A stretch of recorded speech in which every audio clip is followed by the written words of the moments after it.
abaturage ubu tugiye kureba rero imikino ya finale aho hagiye kubaho competition ku rwego rwa finale aho tuza kuba turi bubone abakinyi bari ku rwego rwa finale, ni ukuvuga ngo bari munsi y'ibiro bigera kuri mirongo bakaba rero ari abana b'abakobwa bagiye kujya muri iyi competition ni ku rwego rwa finale. Aha rero nkaba ndi kumwe n'umusesenguzi ngira ngo zo twari kumwe Roger. Karibu nanone. Urakoze cyane Romario.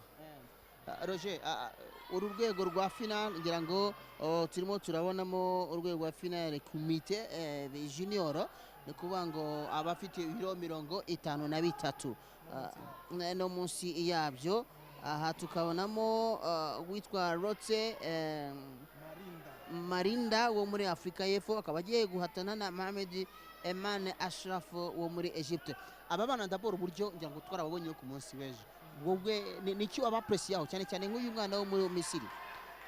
Abana bo mu Misiri cyane cyane nk'uko ubibona bafite speed kandi bari concentre cyane ku mukino, kandi bifite na rezo kuko buriya baba bari na motive cyane muri kote zose, cyane cyane umudari wundi wa oro iwabo muri Egypte bahita bawuha amadolari 20,000.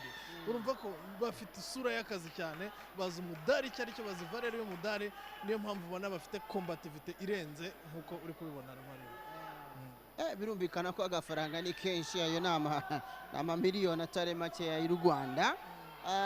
Hanyuma ureba uburyo barimo bakina, uburyo bakora timing yabo, aggressivity, wowe ku bwawe urimo urabibona ute? Bafite ingufu kandi urabona kuko cyane cyane uyu Egyptien afite na masse cyane kuruta uyu mwana wo muri South Africa. Urabona ko kameme hari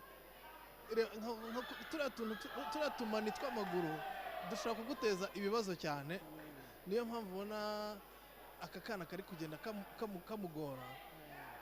Aka kana ko muri South Africa gafite speed, karihuta, noneho ari kukampoza masse kugira ngo urabona ko nta kindi ari kukarusha cyane ni masse, aragaterura arakajena kuko yamaze no kugatwara inota. Abantu tipe n'abahanga cyane, aba bantu baba barabu n'abahanga, iyo yamaze kubonamo inota asigara jua n'amakosa, gufata gutera umujinya kugira ngo ucanganyikirwe. Ariko aka kana urabona ko nako kari kugerageza, ariko uyu Egypte afite amahirwe menshi kuko baramuhannye kubera aragafashe, yagateruye, arimo arakajena cyane. Ikigaragara nuko nako gashobora kuba gakina n'ubwenge kari agakobwa, ubwenge cyane. Urabona ko ikintu ari kukempozaho ni masse, ariko nako kamaze kumubona ko icyo ari kukarusha ari kiriya cyo kibigufu gusa, katangiye kurushaka ukuntu gakwepa kava muri axe y'imigeri, noneho kabasha kumutera ibipfunsi. Uriya ni umutoza wa Misiri arimo abwira umukobwa ati wowe reka amakosa ataza kugira. Yamaze kukabona, yamaze kubona ko kote for uyu mu Egyptien ari gukoresha ni imigeri n'amaguru, ashaka kukima espace. Nako rero karimo karareba ukuntu keskiva kava muri axe y'imigeri kugira ngo kabe kabasha kumutsinda. Urabona ko kamaze kumubona kahise kagabanya distance. Buriya umuntu ari gukoresha amaguru cyane, ukora effort yo kumwegera, ukamwima uburyo bwo guterura amaguru.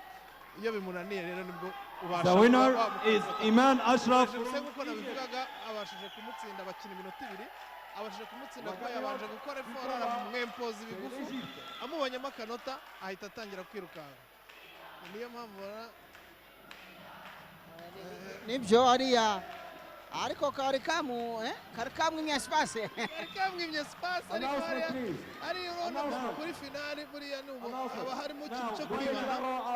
Aha ushobora no gutsinda umuntu w'umushampion, ari umuntu w'umuhanga, ushobora guhura n'umuntu w'umuhanga cyane ukamakinga ashobora kumwibya akanota kamwe.